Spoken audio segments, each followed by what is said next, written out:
Hello, everyone. Welcome back to Dugout Daily. I'm Charlie, and I'm joined by Bernard again. How are you, mate? I'm fine, Charlie. Trying to keep warm, but yeah, I'm all good at the moment, mate. Yeah. We'll get straight into it then. Comfortable, in my opinion, anyway. 3-0 win against Everton on Sunday. Thoughts on the performance? Yeah, I think it's another one of those games where we just played within ourselves. We didn't have to go through the gears or anything. It was obviously up till about 40 minutes. I was thinking, it's going to be a Southampton. It's just going to where we will create chances, but nothing will happen. But fortunately, it did happen, and obviously we had a couple of magic moments. But we should have done a little bit better. I was a bit worried about the strike force we had out. We'll talk about our front three in a minute. Obviously, I was a bit sceptical when Pep announced that before the game. But hey, it's a good job we played Everton because, I mean, to be honest with you, they were appalling. I think if we played a slightly better team, we might have struggled a bit more. But it did look comfortable in the end. It certainly was comfortable in the end. But I think more for the fact Everton were pretty. I won't even say average. I thought Everton were terrible, and I'm sure the fans were a bit upset about that performance. The fans in the ground were anyway, because I didn't hear a peep out of them in the Everton fans, to be honest with you, which isn't unusual, but even less noise from them this time than they usually do. So I think they probably agreed with their team's display, which was pretty rank, to be honest with you. Yeah. By the end of the game in the Everton away end, I reckon about 80% of them were gone, to be honest with you, in the last 5 or 10 minutes of the game. Yeah, I mean, it's funny, isn't it? I mean, I have a quibble about these fans, and City. We get a lot of stick as City fans for our support, etc., empty seats and all this sort of thing. But I find it. I say to people, I said, you name a team in the Premier League who comes to the Etihad and outsings the City fans. I can't name any team in the Premier League. I mean, there might be the odd cup game with a Championship team that brings loads of fans that'll outsing us, but no one does, and we go to their grounds and outsing them on a regular basis, as fans, and yet we get all the stick, and it's uncalled for. And Everton fans have a good reputation. They've got a good reputation at Goodison Park, but they were awful. Absolutely, they're as bad as the team, and you can't blame them. At the end of the day, you feed off the match as well, don't you? We were quiet. It wasn't a great atmosphere. City fans were quiet, but you've got to have something to bounce off, whether it's bouncing off your rival fans, which is what you try and do, or bounce off what's happening on the pitch. And in both instances, for a lot of that game, we couldn't really bounce off anything because there was nothing really happening for the Everton fans or the City fans to get overly excited about. We had to create our own energy for certainly most of that first half. Yeah. Big up Lucas, Static and Josh, all in the chat at the moment. We'll go into the teams then, starting with City. It was a 4-3-3. Edison was in goal. A back four of Kyle Walker, John Stones, Emerick Laporte and João Cancello, with Rodri in midfield, with Gundagan, who was the captain, and Bernardo Silva. Cole Palmer was playing in the false nine, which I thought was interesting. We'll get into that in a moment. With Sterling starting off the right and Folden on the left. What's your thoughts on that? What were your thoughts on that team when it came out, Bernard?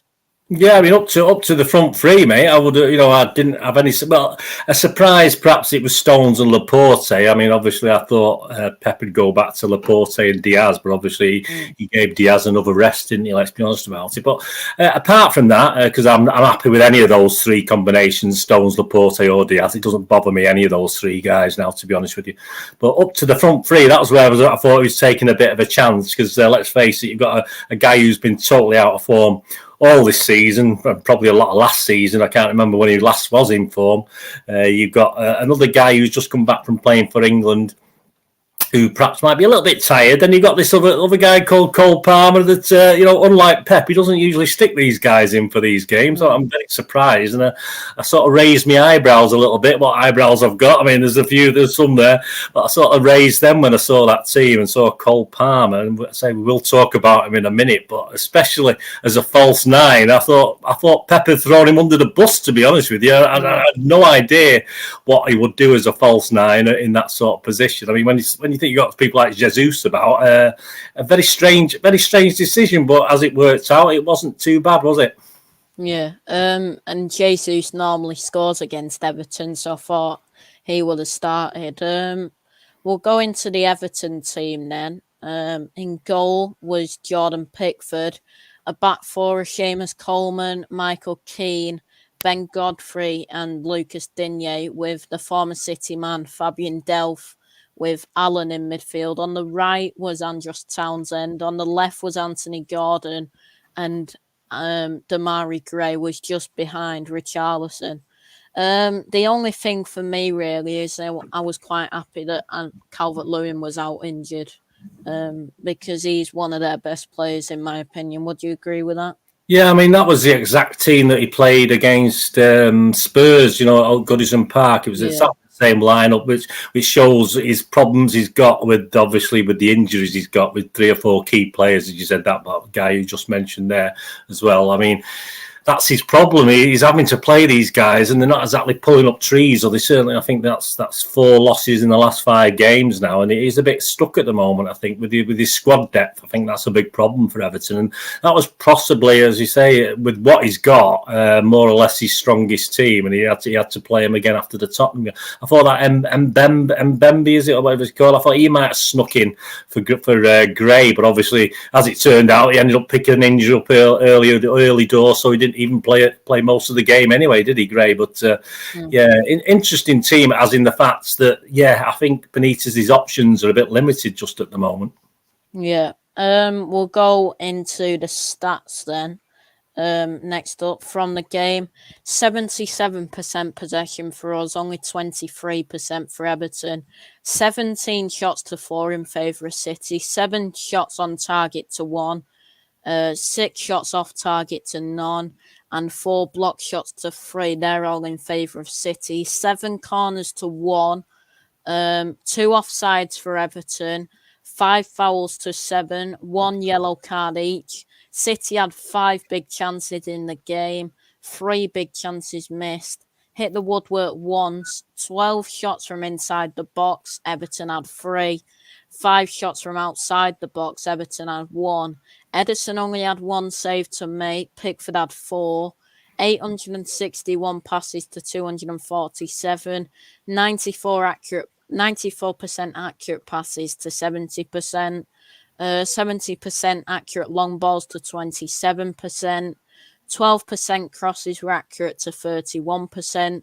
53% of City's dribbles were completed to Everton's 56%. 118 times City lost a possession, 117 for Everton. 45 duels won to 38 in favour of City. 15 aerial duels won to 5. 15 tackles to 18 in favour of Everton. 8 interceptions to 6. And 7 clearances to 17. Do you think those stats represent the game overall? Yeah, it's interesting that, because if you looked at those and then obviously thought on the game, you think you would think obviously a win for City based on those stats. But I think it was the passing. I think it was 94%. I mean, City do get 88 and 89, 90, 91%, quite a lot. But I think it was as high as 94% because we just, we really didn't have to go up the gears, and it was a lot of passing without being dangerous passes where we're a bit more across the back and across the middle without actually causing any real damage. And Everton allowed us to do that because there's no real press or anything like that. So literally we sort of just played with the ball, and you just got the feeling if we needed to go up a gear we could. But the opportunities arose. We took them, a couple of worldies, if you like, and that was it. That was enough, really. But as you say, the stats. I mean, Everton look as though they got as many tackles in and won almost as many duels and stuff. But you wouldn't have thought that from actually looking back at the game, because it's sort of. I'm very surprised Everton got as much as those stats as they did. To be honest with you, I think it's very lackluster from them, which meant we didn't have to do as much either. We didn't have to work as hard, which probably kept certain stats of ours down as well. Yeah. Next up then is the attack momentum. Sorry. The graph is here. Just blips again. It's like this every game now, really, for City. Just tiny. You can see 5 tiny blips for Everton. and no real big chances seen from that graph. Do you think this represents the game?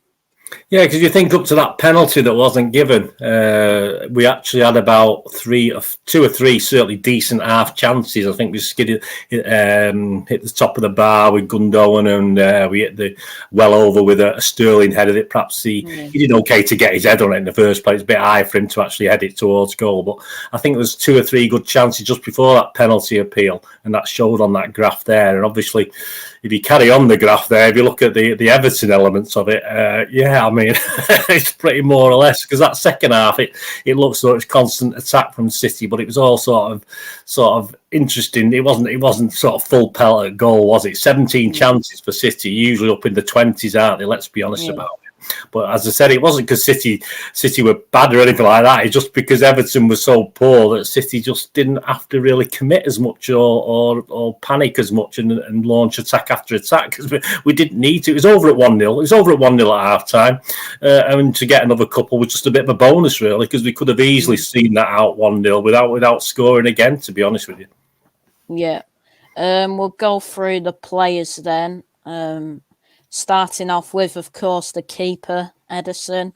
He played the whole 90 minutes, of course. 1 save, 1 successful run out of 1, 2 high claims, 27 touches, 100% accurate passes, and 1 aerial duel, 1 out of 1. There's not much to say, really, about Edison. No, he could have had his pipe and slippers, couldn't he, mate? He could have. Yeah. This is the board Edison again, and the poor bugger. He must have been a bit nippy, actually. He could have done with an extra layer of extra coat on or something for most of the game. And as I say, I don't know what that shot was he saved. It must have been the first half up the other end, because I don't remember. Yeah. In the second half, I can remember him coming for a couple of catches, but even they were like lobbed in by the Everton player. It was so easy for a keeper. They weren't sort of fast and fizzing a lot, one of those difficult crosses. They were just lobbed up, and any half decent keeper can come and collect those. So even they weren't real tests for him. But I mean, that says it all. I mean, he didn't have to do anything, and as I say, he didn't do anything wrong because he didn't have to do anything. Yeah. Next up then is right back Kyle Walker. Here we go. 1 tackle, 2 out of 2 ground duels were won, 3 out of 2 aerial duels were won, 9 times he lost a possession, was fouled once, 122 touches, 95% accurate passes, 2 key passes, 1 out of 4 crosses were accurate, 4 out of 4 long balls were accurate, 1 big chance created. What's your thoughts on Walker's performance? Yeah, again, I think all the defence, they weren't put under pressure defensively, particularly apart from the very start of the game for about a minute or two, and the very start of the second half, I think, for a couple of minutes as well. I think that's the only time they were put any sort of consistent pressure. The only thing that disappointed me about Walker was the things that always disappoint me. I think it said there 4 crosses and only 1 decent one. Like, I do remember a couple where he just... I think one hit the corner flag from across. I just remember one in the second half, and that's where Walker falls down. But I don't look at Walker from an offensive point of view. I always look at Walker from his defensive aptitude, and that's all I care about. And he didn't really need to show much, did he? Let's be honest about it. So I'm sort of quite happy with his performance overall. Yeah. Into the 2 centre backs then. First up, John Stones.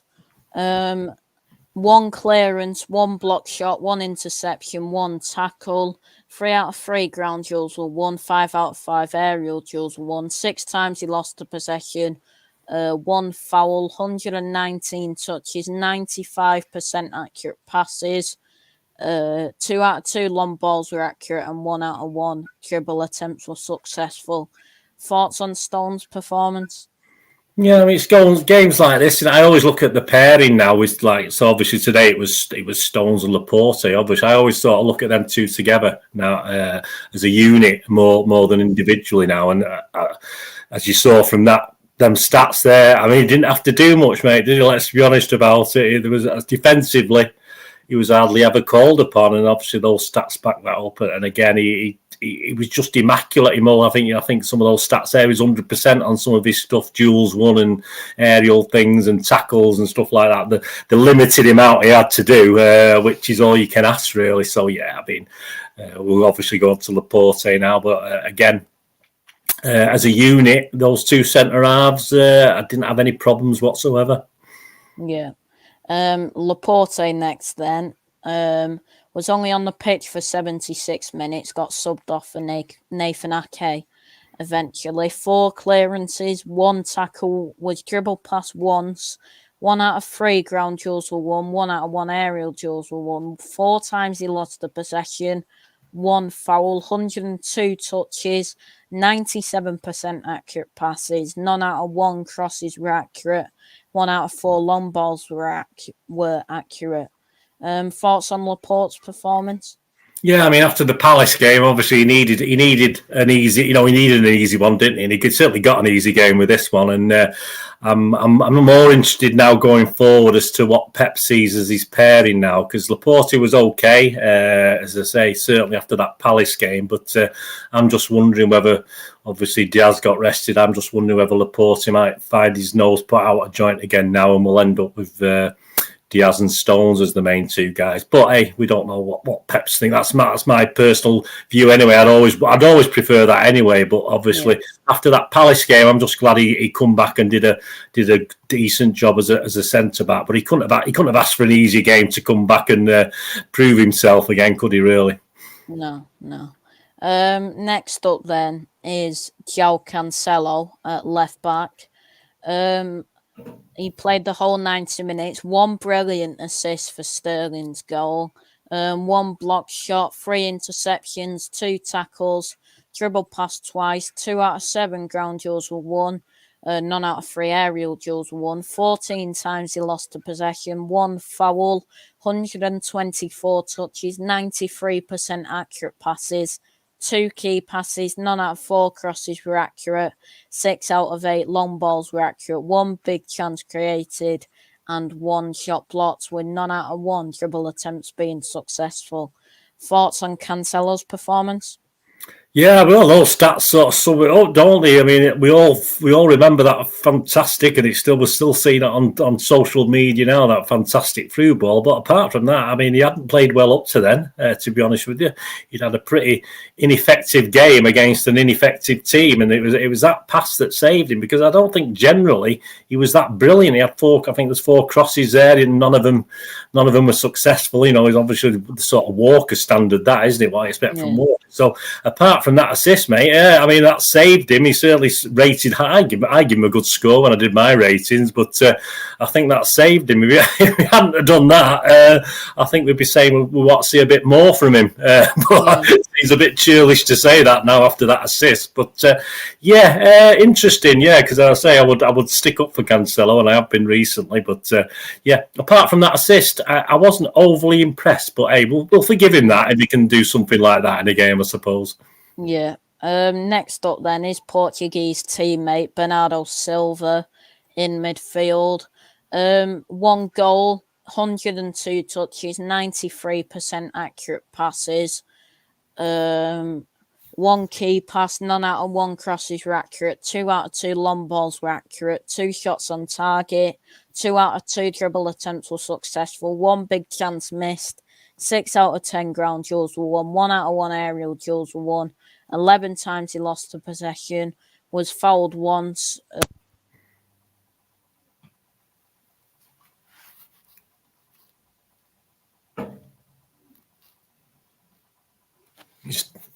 I've lost sound. I've lost a bit of your sound then when you went off towards the end.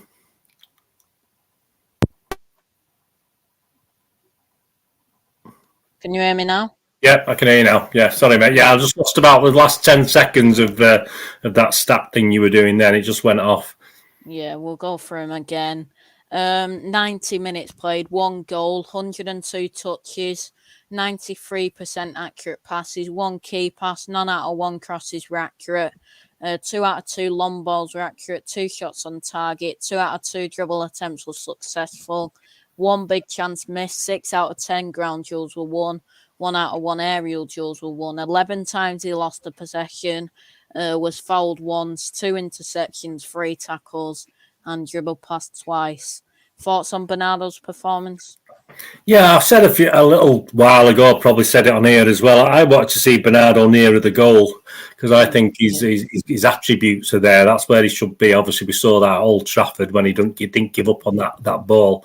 And I said again, we saw it yesterday, didn't we? With this, was it yesterday? I lose track of what days we're on now. The day before, no, 2 days ago, we saw it again with that sniffer goal. You know, he was there in the night. We used to have a player called Alan Clark, played for Leeds United. You may know or heard of him, and his nickname was Sniffer because he just used to sniff out the goals. You know, he didn't have any from 30 yards. They were all 6-yarders and stuff like that. And I think Bernardo's got that ability, to actually do that sort of thing. And I was delighted that he sniffed out that goal, obviously, on Sunday as well. And the thing about Bernardo, he didn't have the greatest game, but I remember one part, and I think it was the second half. It was the second half. I think Everton had picked up the ball somewhere in our third of the pitch. And he didn't get a tackle in, but he literally mithered the guy on the ball that much. He just went in a circle with this guy, like a bee mithering or pestering you. He just didn't let go. And he ended up passing to the halfway on and passing back to someone, not to his goalkeeper, but someone defensive. It was just, yet they were in the sort of like 25 yards from our goal. That's what I remember about Bernardo. He just kept mithering. He didn't get a foot on it. He didn't do anything. He didn't foul him. He didn't do anything. He just messed, like a bee would get up. You could see the Everton. I can't remember which Everton player it was now, but he literally, like Bernardo does run in circles sometimes when he's got the ball, and he literally run in circles when he was trying to just harry this guy. He never actually got the ball. He never won the tackle, but that just summed up Bernardo for me. That was just brilliant because he wasn't at his best, but he does things like that. He's a nuisance. And he scored a goal that we didn't need to score, let's face it, but he was there to score it, and it all helps the goal difference, which could be important this season, the goal difference. We need to think about that. I mean, we seem to be laying back and not going for it sometimes, but it could be a goal difference season this season, and we're not up there yet, are we? I think Chelsea have got a better one. I think Liverpool might have a better one. I'm not too sure, but we've got to be careful. And obviously that third goal would help. But we've got to think about that as well.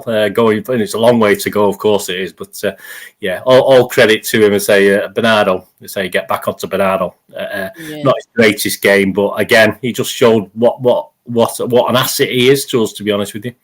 Yeah, it was another scrappy goal by Bernardo as well for his goal. It bounced from nicely in the 6-yard box, and it was lucky, but like you said, right place, right time. If you get men in the box, you pick those things up when something gets deflected. I think it was a Palmer shot, wasn't it? It was sort of deflected.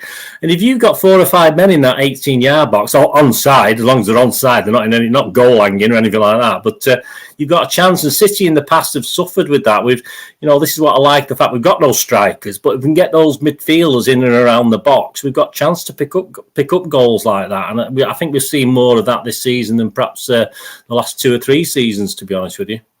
Yeah. Next up is Rodri.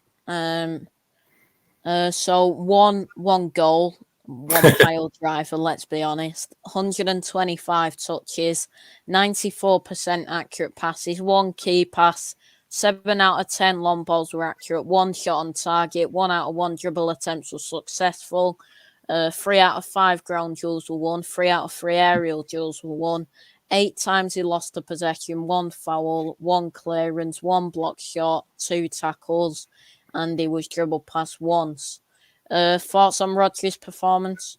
Yeah, unlike Cancello, who probably had that assist that sort of saved him overall because he wasn't great. I think Rodri was great overall. He was my man of the match, to be honest with you. You might ask me that later. I'll tell you now, he's my man of the match purely because he was doing well as well. Again, against a pretty inept Everton, but you can only play, as we say, you only play what you've got put in front of you.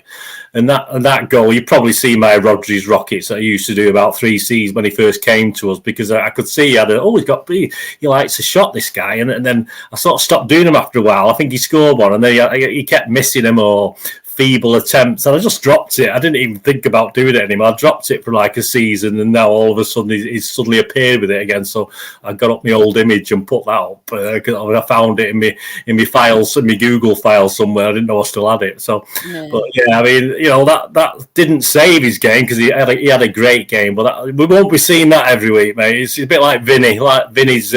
Goal against Leicester, obviously more crucial, obviously, but you know, if Rodgers in the same position with a couple of games left and we're 0-0 with about 10 minutes to go, I wouldn't put my house on him doing another one of those. But it was a brilliant goal. It was a fantastic goal, and poor Pickford, poor Cole Palmer as well. So him was shrinking up, panicking.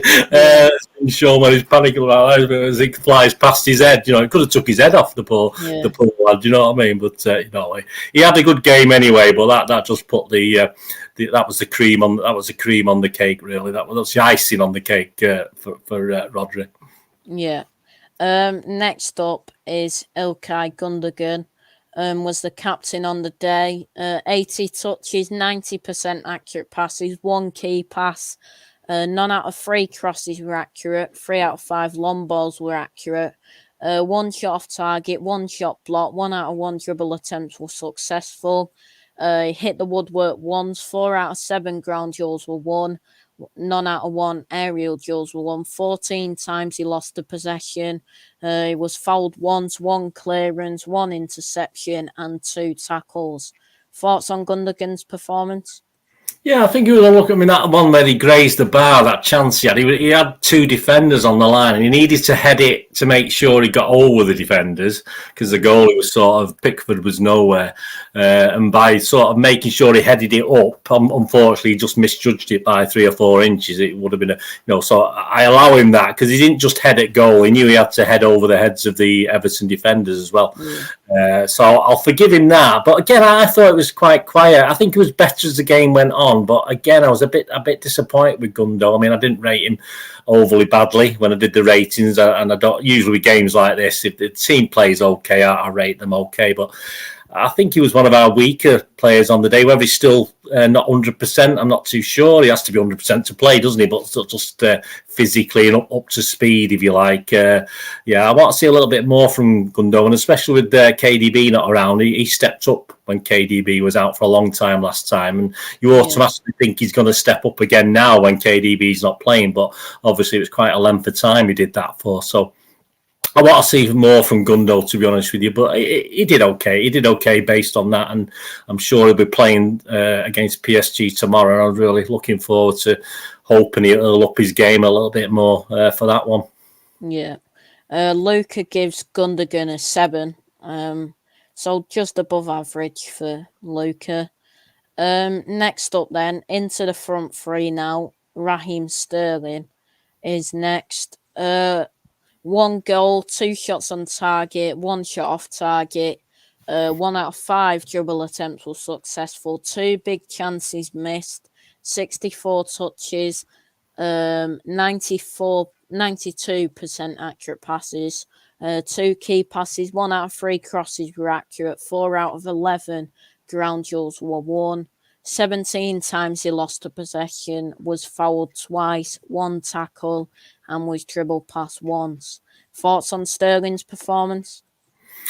Yeah, he's another one that again got reasonable marks, and everyone's obviously did very well. But I mean, if you sort of look beneath it all, I said with Sterling a while ago, I wanted to see him more on the wings and stuff where he's trying to supply stuff rather than being in front of goal, because he's obviously wasn't doing that well in front of goal. I mean, but it seems a bit silly to say that. But that was a fantastic goal, a fantastic run, and that's what he's good at. He's good at these runs. We know he is, but usually he cocks it up, doesn't he? Let's be honest about it. He makes a mess of it. He made a mess of one in the second half where he should have just put his foot through it, and I don't know what he was doing. He ended up giving Pickford a chance to get the ball, but because I was up the other end, I've watched it on replay, and he just, if he just hit it straight away, it was either would have been a fantastic save or a goal. It's as simple as that, or whatever. So yeah, it was a great goal. You do look at the goal and think, I think it was the way it was sort of moved from Cancello's foot. I think the way it probably is, no matter what he did, Sterling, as long as he got a boot to that, it was going in the goal, I think, whatever he did. I don't think Sterling had to, I know it sounds daft, but I don't think Sterling had to do too much with it. I think it was the pace of the ball and the spin on the ball that Cancello put through.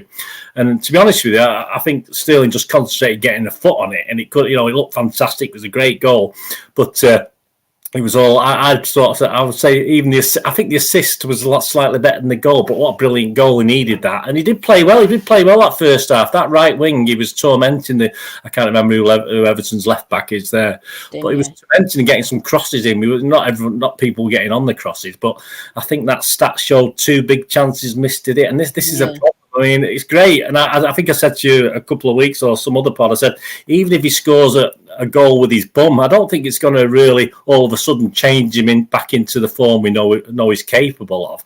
And I've seen in the papers today he's still prattling on about wanting to go. So, how true or not, I don't know, but great. Yeah, he's one of my highest marks on the day, and a lot better from him. But I'm not gonna get carried away and think Sterling's back. And if he's gonna come and say he still wants to go in January, then stick him on the bench for me if that's his attitude. But that's what we want to see more of. And it's all right him saying I won't be in the team, but he's got to prove his worth to be in the team. And to some extent he did. He did against Everton.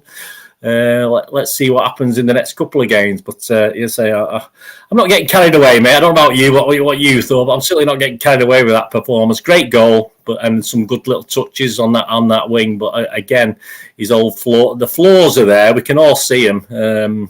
I don't know what you think about it. Yeah, he scored the goal, of course, but like you said, 2 big chances missed. He needs to be taking his chances if he wants to get back into the team, in my opinion, because we've got Grealish, Mahrez, Folden, who can play out wide, who played out wide on Sunday. Ferran Torres will be back soon as well, Mahrez. So, he needs to be taking these chances. I know he scored, but 2 big chances missed. He should be maybe coming out with a brace or even a hat-trick from that game.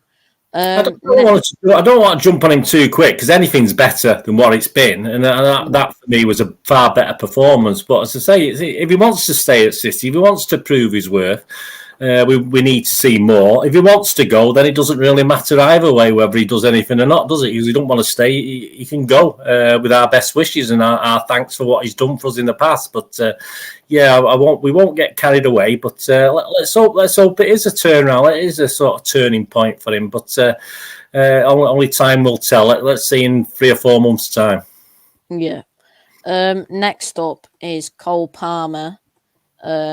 Was in the false 9 position, was on the pitch for 87 minutes. 1 shot on target, 1 shot off target, 2 shots blocked, 46 touches, 86% accurate passes, 2 key passes, none out of 1 crosses were accurate, none out of 1 long balls were accurate, 1 big chance created, 2 out of 4 ground duels were won, 2 out of 2 aerial duels were won, 10 times he lost the possession. Was fouled once, 1 interception, 1 tackle, and he was dribbled past once. Thoughts on Palmer's performance? Yeah, I think considering I thought on about this, as I said, when I first saw the team, I thought, what's Pep doing? What are you doing to the poor lad? I mean, you're giving him a game, but it's not really that fair to play him in that position with a front 3. Let's be honest about. We'll get onto Folden in a minute, but with Sterling as well, not exactly firing at the moment with Sterling's form.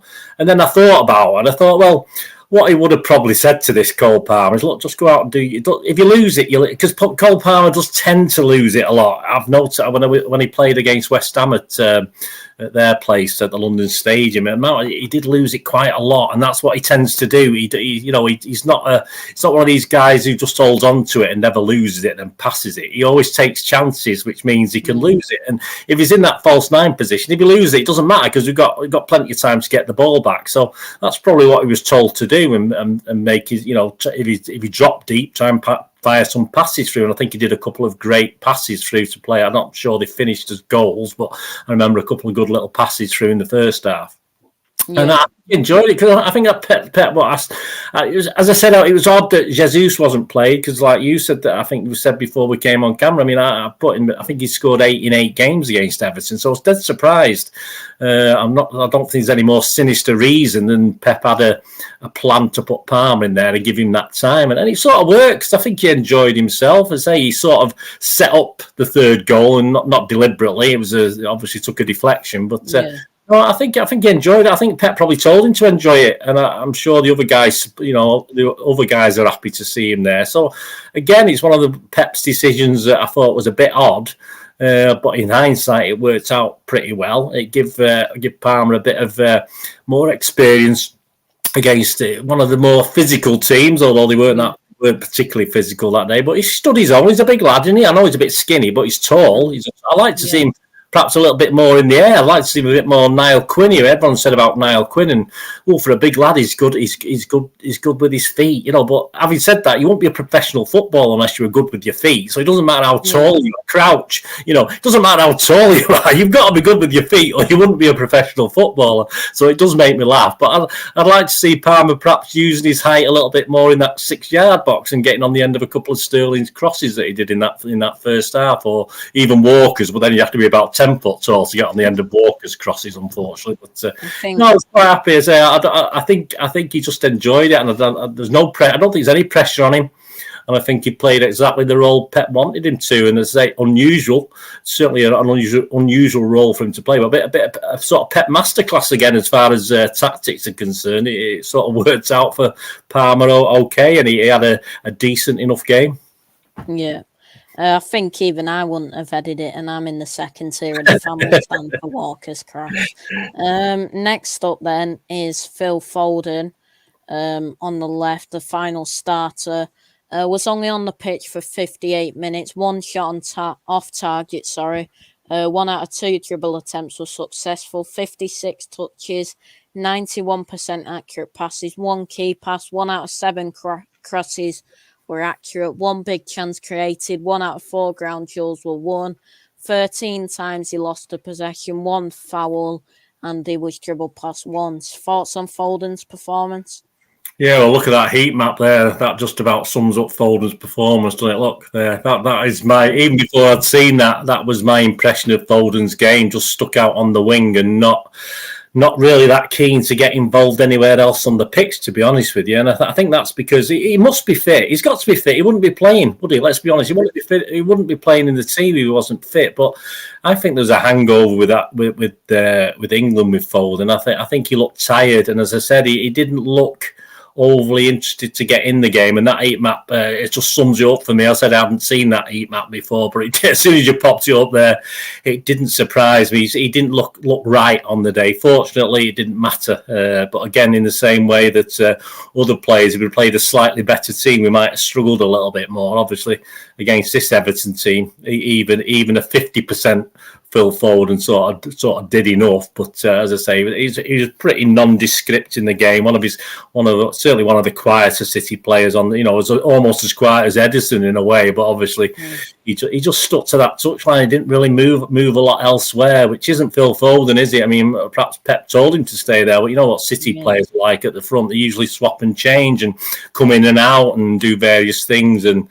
Yeah, very odd. But as I say, it does worry me a little bit with PSG on the thing because I want 100% Phil Foden for the PSG game for creativity and a nuisance factor. And with without people like KDB, we got away with it against Everton, but we need people of his quality against the better teams, and so with West Ham coming up as well. So it was a bit of a worry, but I'm sure he's not injured as in or unfit as in something. It might be more just a tiredness problem, but interesting to see if he's going to play him in the next couple of games anyway. Yeah. On to the substitutes now. The first one was Riyad Mahrez. He was on the pitch for 32 minutes. 1 shot on target, 1 shot off target.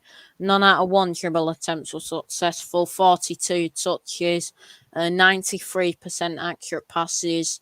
None out of 1 crosses were accurate. 1 out of 1 long balls were accurate. 1 out of 4 ground duels were won. 9 times he lost the possession. 1 foul and 1 tackle. Thoughts on Mahrez' performance?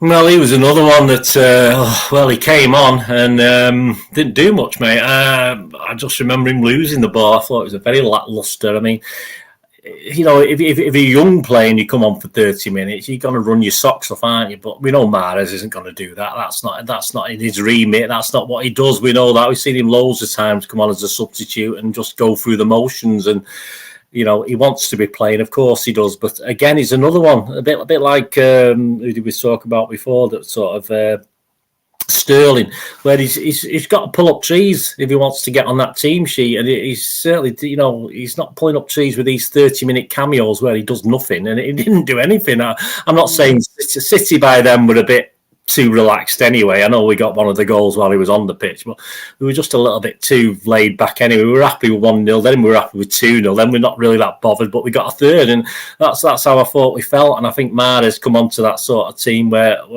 perhaps those around him weren't overly interested. We'd won the game, and I think he just sort of dropped down to that level, and he didn't really do much in the 30 minutes or so he was on the pitch. I don't want to have a downer on Mahrez. There's too many people do that, and there's too many happy clappers for Mahrez, and too many people have a downer on him. I just want him to play well, and he didn't play particularly well for the 30 minutes he came on. No, definitely not. Next up then is Nathan Ake. He was on the pitch for 14 minutes, one time. He lost the possession once, 19 touches, 100% accurate passes. And that's all you need to say about Ake. He didn't have to do much. No, that's it. He just slotted into that centre-half partnership. And with the other who was left on them, was it Stones or Laporte? I can't remember who was left on. Yeah, so as I said, he was just there, and certainly didn't have to panic. I think Everton, when we got the third goal, I think Everton started to attack a bit more again, didn't he? But again, that was just half-hearted, and I think those stats show it. He just did what he had to do, and he got the ball and passed it to someone else, and that's what I think Ake is. He's just a steady player, isn't he? And he didn't do anything to harm his chances. He didn't do anything fantastic to sort of say, oh, he's challenging the other three centre halves. But Ake is what he is. It helps with this. Was it Edison, Aiken, Palmer thing, doesn't it? At one stage. That was the thing everyone was saying, which, it's not Ake, it's Ake, but hey, there you go. Can't have everything. No. He did what he had to do for the small amount of time, about 17 minutes with injury time he was on. That's about, that's all you can say, really. Yeah. And the final sub was a Premier League debut, actually, for the last couple of minutes, James McAtee. He was on for that little. SofaScore haven't even given him a rating. He was on the pitch for 3 minutes, 7 touches, 75% accurate passes, 1 shot off target, 1 out of 1 dribble attempts were successful, 1 out of 3 ground duels were won. Twice he lost the possession and was dribbled past once. Not much to say, really, but thoughts on McAtee's performance? Yeah, I think on social media we've seen that one where he picked it up and ended up going around in circles around to the wing near the corner flag, and eventually lost it, didn't he? Which, I always like them things if they don't lose it or they pass it to someone. So obviously, when he was in the box, I think he started off in the box, didn't he? I think he laid it on. He did that back heel. Did he do a back heel, and then it ended up back to him in the box. There's about 7 Everton players around him. So he did all right. He kept hold of the ball, but at the end of the day, he got pushed right out to the wing, and he eventually lost the ball. So wasn't great, but he showed that he could do a Bernardo Silva and run round in circles and still hold on to the ball until he lost it, of course. But no, he could do. I mean, it's great for him. And I think I saw a tweet from him saying he was dead chuffed to get on for 4 or 5 minutes, but it's not really much, is it, mate? I mean, I wouldn't mind seeing him. I'm just going to say he's not going to get a Carabao Cup game now, is he? Unfortunately. So unless we get a lower division team in the FA Cup, I don't think we're going to see much more of him. But whether he's going to be tempted elsewhere, anyway. To be honest with you, I've heard a lot of things being said. He might be sort of being tempted like other young City players are, where they sort of don't want to hang around and they fancy the look somewhere else for a bit more money, which you can't blame young lads. You want a bit more. I mean, I could do with a bit more cash than mine, young lads. But I think he may get his head turned. But it'll be interesting to see how he does. But within a space of 5 minutes, I mean, he had a bit of fun, didn't he? That's all you can say. Yeah. Yeah. On to the manager then, Pep Guardiola. He did well, to be fair to him, didn't he?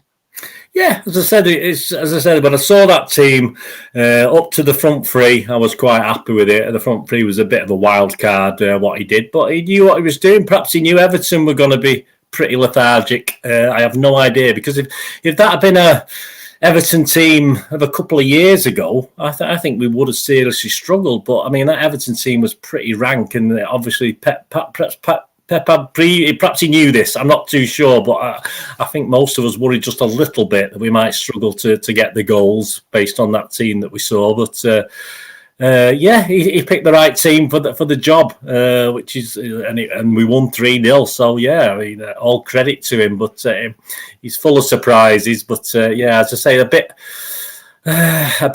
better Everton, a bit more of the Everton that started the season rather than the Everton that we've seen for the last 3 or 4 weeks or 5 weeks. It might have been a bit different, but no, spot on. He got the team and tactics pretty much. He didn't have to be very animated on the touchline. He was reasonably quiet, and once that first goal went in, it was sort of more or less game over anyway. So I think he was sort of happy to see the guys do it, and happy to give people 5 minutes here and there, like with McAtee and stuff like that. So yeah, no problems with Pep, but very, very clever. He's not. I was going to say very clever, very lucky then, but I don't think. I think that's pushing it a bit. A very clever team selection that did the job, and he knew exactly what we needed to do. And most of those guys playing got a bit of a rest. To be honest with you, I won't imagine they were tired out after that game. To be honest with you, didn't have to do much running. They just sort of knocked it around quite happily, and the press from Everton was pretty naff. Mr. Pickford, yes, I congratulate Mr. Pickford on his time wasting. He went to the Aston Villa keeper school of time wasting. I think he's spent a few nights there, because all he did was waste time and gesticulate, and from the kickoff. So obviously, all credit to Pickford. He wasted time, and it meant it gave us our guys a rest as well. So thank you, Mr. Pickford. Yeah, I know this is a bit off topic, but McAtee, I've just forgot to say, he's actually originally from Salford. Yeah. So I don't know if he's a red or a blue. But I think he's a United fan originally. I think his family United fans, reading between the lines of articles I've read over the last couple of years, from when he first sort of broke on the scene and stuff like that. He's been at City for a while now, but also obviously there are City. I'm sure Palmer isn't. His family's not blue. I'm not too sure with that one.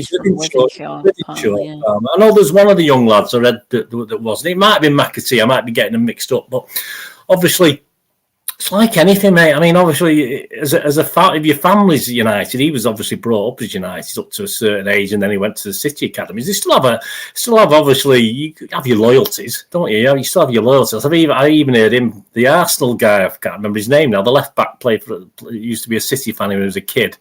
The left back, what's his name? The old guy, Lee Dixon. Yeah, that's it. Yeah. I mean, he's all of a sudden re-announcing his City loyalties now. While he was playing for Arsenal, we knew he was a City fan as a kid. It was well known he was a City fan, but he didn't really go over the top over it. He said he still likes City, but now all of a sudden he still really likes City. I don't know why that is. Whether it's because we started winning things, I'm not too sure. But these allegiances, what I'm trying to point out is the allegiances as kids do stand you for the rest of your life. So it doesn't matter. But if United come in and offer him like 4 times what he's on at us, what would he have to lose particularly? Because if he didn't work out at United, he could always go somewhere else or come back to City. But I mean, you'd be daft not to sort of take that chance. But all these young lads, they know at City, and I think Pep's doing this now. Pep never sort of trusted a lot of these young lads, even for cup games. He'd play his old and tried and tested. Now he's coming to the end of his tenure. He seems to be putting some of these young lads in now, like the Cole Palmers for that game yesterday.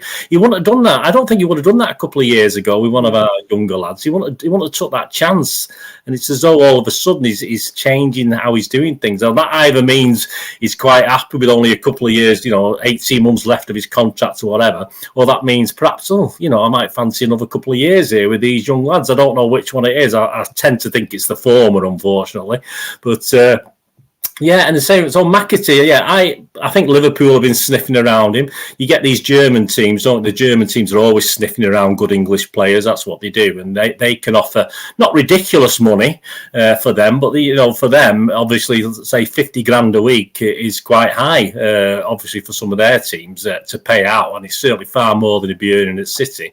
So he can get his head turned. So I wouldn't be surprised with McAtee. I've sort of heard little murmurings and stuff.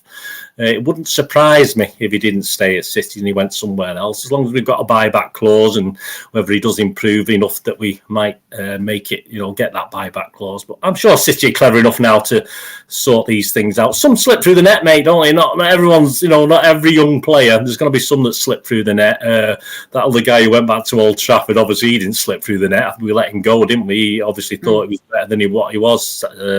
Sancho, is it Sancho? Yeah, Sancho. Yeah, I mean, he's got an ego as big as, I don't know, massive ego, and he thinks he's better than what he is, and he's gone back there. But, he, from what I've seen, and the same with the other guy that went to Barcelona, I never saw anything in him, but he wanted to go. So if McAtee wants to go, fair enough. But he'll learn a lot if he stays at City, certainly while Pep's there. And I think we've got the system now where all these young lads are coming through the academy. I think Gary Neville's been praising it now, hasn't he, saying how wonderful it is. And this conveyor belt of little David Silva clones that we're bringing out and all this sort of thing. Yeah, it's great. And I think the young lads will see that. But I wouldn't quibble at all if someone comes in and says, right, we'll offer you 4 times what City are offering you. But in all fairness, I appreciate, but it's not, at their age, it doesn't matter. You can always go back to City if you wanted to go back to City at some stage, as long as things are done correctly. So it doesn't matter, does it? There's not enough room for all of them, is there? And I think this Cole Palmer, I think Pep's keen on keeping him around. I think that's why we've seen that. And I think obviously McAtee, even we might see him a couple of times as well, more if he wants to keep him. He did it with Garcia, mate, didn't he? Let's face it. He played Garcia when most of us were saying, "What are you playing him for? Stick him on the bench. You don't want to play for us," and. But Pep kept playing him. He kept playing him in games where we didn't expect him to play him, and that's how Pep does things. But it wouldn't be surprised with McAtee. Good talent. Looks like a really good talent. Obviously, I saw more of him in those pre-season friendlies. So he played at West Ham, didn't he, with the other lad? He played against Wickham, the Wickham game, didn't he, at the Etihad? He has got talent, but... a bit early to say, but as I say, I won't be surprised if he got tempted somewhere else. Certainly before, if not January, certainly in the summer or something like that. Yeah. Next up, we'll talk about Everton. They were poor, weren't they? Let's be honest. I think Benitez is in trouble, mate. I mean, I don't, like anything, when we've had ex-United players or ex-United something come to City, we'll put up with it for so long as those guys are doing the business. But at the end of the day, it comes back to this who we support. And at the end of the day, you look at things like Hughesy, obviously way back in time. I'm thinking of people like Steve Coppell, who lasted 32 days. Things like that. I mean, I didn't want it. I didn't want it then. 30 odd years later, I still wouldn't want something from United coming to City. And you've got exactly the same emotions on Merseyside. Everton and Liverpool. I mean, they still have the same sort of opinion, even if he is a good manager. And I think I was on pod the other day, and a bloke called Mike Long. Is it Mike Long? No, Colin Savage. That's it, Colin Savage. Press Switch Blue on Twitter, and he was talking about you don't really know with Benitez what tactics he's going to use. He's a very funny manager. He doesn't have set things. He does. He's a very odd manager. And trouble is, I don't know. He didn't use any tactics against us. The fans are going to get a bit. I think they're down in 11th, aren't they? The 11th at the moment. Yeah, I think certainly going to finish more nearer the relegation zone than they are the top 6. Based on what we saw, they've got 3 or 4 players to come back. Yes, of course they have, but the damage might be done by then. By the time he gets the players back, and I'm sorry if United weren't playing for Ollie. If you think about the team and you say, "Oh, the players aren't playing for him," you can't say any of those Everton players pulled anything out for Benitez against us. They were awful. I mean, and that comes from the manager down. If the manager isn't inspiring them or giving them, even at half time, they came out in the second half and literally they had 2 minutes where they had to go at us, and that was it. They didn't do it. They didn't do anything else. So they've just been in the changing room with Benitez. So what's he told them to do? Has he not given them a kick up the arse and get them going? I mean, so yeah, it is. I think it's a big problem. And they say Benitez will start getting some, unless he starts picking some points up. I think he'll come under increasing pressure, and it wouldn't surprise me based on that performance. I thought that was, as you say, absolutely awful from Everton. One of the worst Everton teams we've seen. I mean, even the 5-0 in May, obviously, the one with Sergio Aguero's last game. I think they even put more of a fight in that one, and got beat 5-0. They were just, as I say, City just sort of we're not seem to put the foot on people's necks at them. Once we have a team down, we just casually we score 2 or 3. Fair enough, we're not bothered.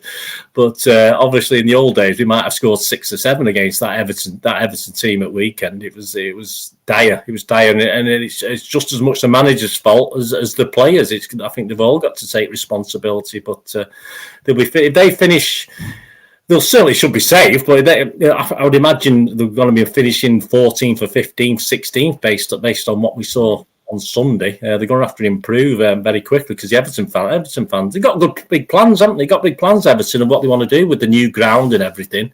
And Benitez was the sort of manager to take him there, but he's going to have to pull his finger out a little bit more, I think, going forward. Yeah. Next up is the fans, 52,000 there on Sunday. Thoughts on the atmosphere on Sunday overall? Yeah, very quiet. I think we said off air though, you bounce off things. You either bounce off what's happening on the pitch and get up for it. I mean, it's a bit of both. It's all right. It's all right saying the fans should be up for it and get the team up, but obviously the shouts to Sergio helped inspire a little bit. It has nothing to do with City Everton, but obviously that was probably the loudest in the ground on the day.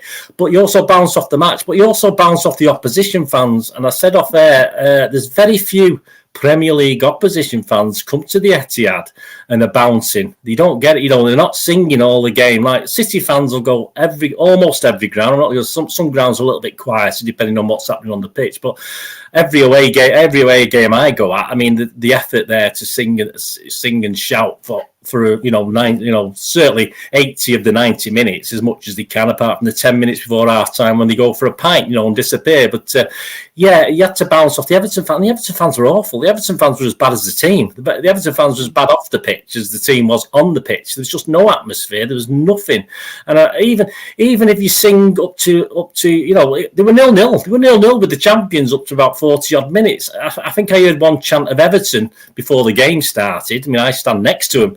There may have been some in you tend to find with the 3 tiers though. I think the bottom tier, for some reason, with the away fans, isn't normally that loud. It's a bit loud in the second and third tiers. I don't know if it's because of the pricing. I don't know if there's any difference in pricing. They're all the same price tickets, aren't they? But obviously, I don't know why that is. But it tends to be the same for every Premier game. So.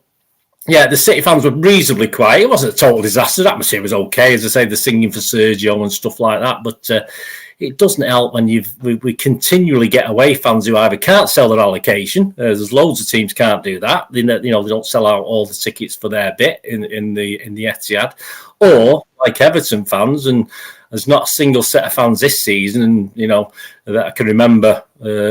Being loud, Palace have got a good reputation at home, but they were awful. They're nothing away from home. They're absolute rubbish away from home because they haven't got a little group together, have they? So they're not very good.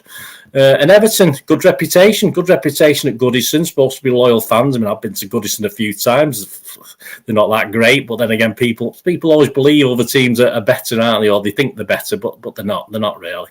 So yeah. Good crowd. It's not capacity, is it? That's a bit down. I think it's probably a few hundred down in capacity. I know it's reduced this season, hasn't it? But it was a quiet game. But it's funny as well. At 2:00 Sunday, I don't know what it is. The guys were in the pubs before, quite lively. I went in Mary D's before the game, and it was quite lively in there. But I just knew. Sometimes when you get in the ground, when you get in 5 minutes before, I can sense whether it's going to be a good game for atmosphere or a bad game, and that just had a pretty bad game feel to it, unless something happened on the pitch, and it took long enough for something to happen on the pitch as well. So that didn't help. But I'm not going to have a down on City fans. I think we get enough stick off every other club, and I think it's undeserved. I think City fans are one of the best at home and away.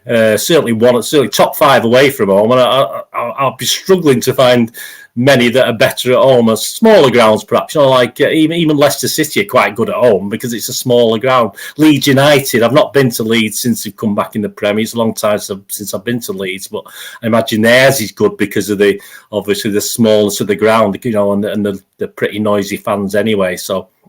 But yeah, I always think City are in the top 5 home and away, to be honest with you, even though we do get a lot of stick from not just opposing fans. We give ourselves enough stick sometimes, the amount of things I see on social media, and I think it's unfair. We can do better, of course we can, but I don't think we're that bad.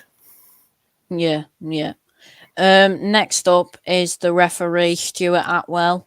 How do you think his performance was? Yeah, he tried to give us a penalty, didn't he, mate? But obviously, I've not even seen that on replay, so I have no idea. At the game, I thought it was a bit of something and nothing, and obviously, once you went over to look at the screen, you just knew it was going to be called off, and you knew it wasn't going to be a penalty. As soon as the referee's asked to say, go and have a look at this, mate, especially when he's give it in the first place, you know there's a problem, don't you? Because it took so long as well. It must have took about 3 or 4 minutes to actually do it. But yeah, apart from that, he did try to give us a penalty, so I can't have too much of a downer on him. But hey, like the teams, mate, like City, he didn't really have to do too much, did he? And he yellow carded one of ours, yellow carded one of theirs. So it's one of his quieter games where he didn't cause too many problems for us, and say at least he did try and help us at one stage, but sadly it didn't work out.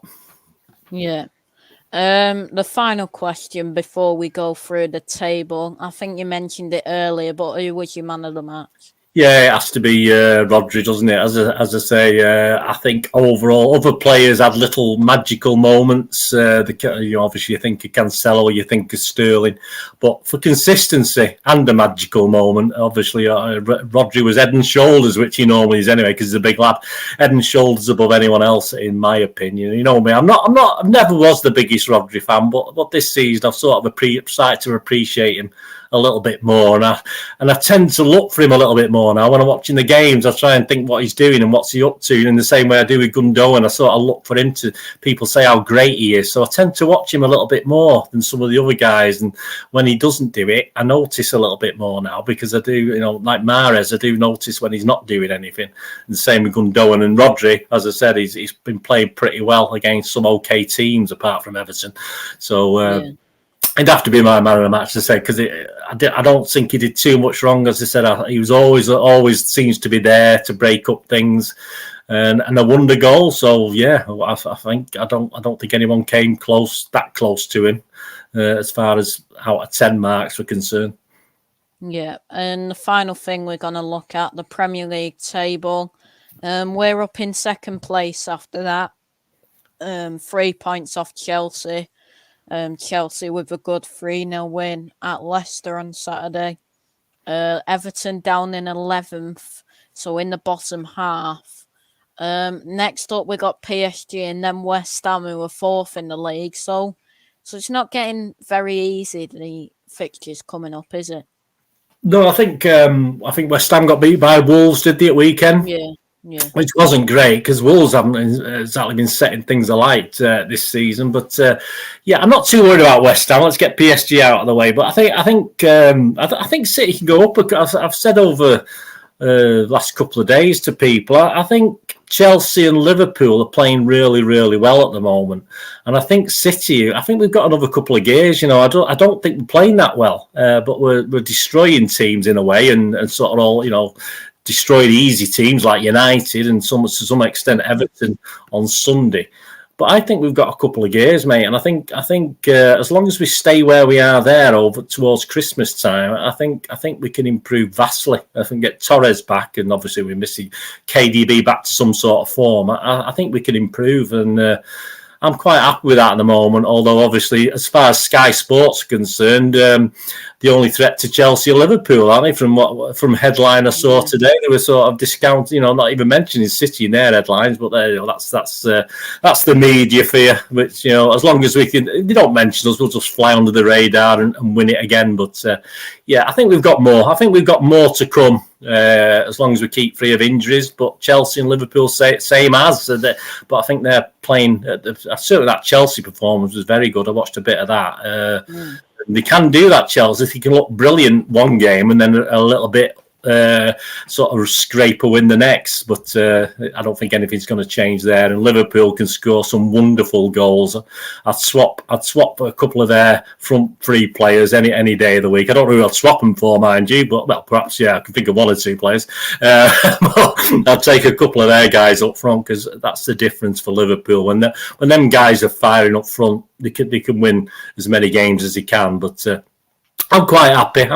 I think we've got more to come from City, so fingers crossed it'll go okay. Yeah. We'll wrap it up there then. First, before we wrap it up, mate, where can we find you? Yeah, thanks for putting up with my waffle. I know I waffle. I try and be dead succinct, but I always waffle on too much. My apologies to everyone out there. So if you enjoy my waffle anyway, so it's easy just to go onto Twitter, Bernard at Charles Dineen, DINNWN, and all my links are there to podcasts and Charlie's stuff and my own stuff and everything on there. And obviously, if you put in any Google search engine, Bernard Dineen, spelled like that, I'll pop up all over the place anyway. So much appreciated. Anyway, you could do that for me. Thank you. Yeah, cheers for coming on, mate. No worries. You can find me at MCFC Hibs on Twitter. Here, Dugout Daily on YouTube. We're live again in around 15-20 minutes time for Villarreal against Man United in the Champions League. Carrick's at the wheel, everyone. Carrick's at the wheel, Carrick's at the wheel. They are more fun and games. Yeah, hopefully we'll be seeing a Villarreal win in that one, and then at 10-8 for Chelsea against Juventus. So give me support, guys. He never stops, this lad. Come on, get over there and watch it. He doesn't sleep. He doesn't. I remember I texted him at 2:00 one morning, guys. He was there. He was awake. He answered within about 10 seconds. He was still awake on a school night as well. Shocking. Don't tell his mum. She doesn't know. Yeah. So we'll wrap it up there. Thank you all so much for watching. Please like, share, and subscribe. And I'll see you all later. Take care and peace.